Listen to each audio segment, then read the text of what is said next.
داداش ناموسن دوست دارید اینجوری بیام وایسم بغل اینجور ماشینا عکس و فیلم بگیرم؟ اینا وایسادم اینجا، اینا ببین ماشین خوابیده ها، ناموسن کفایه ماشین لاتی پره. دوست دارید اینجوری دختر فداتون شم دورتون بگردم اینجوری.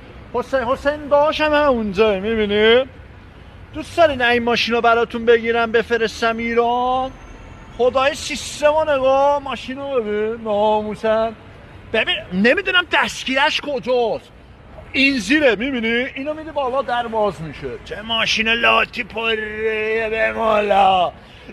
چراغاش روشنه، نگاه چراغای عقبش روشنه. خدا جون دختر رو ترنگ خوشگلی داره. اینا میفرستم میایم با همین میاریم برج میلاد، میریم برج میلاد با همین پارتی میگیریم برمیگردیم.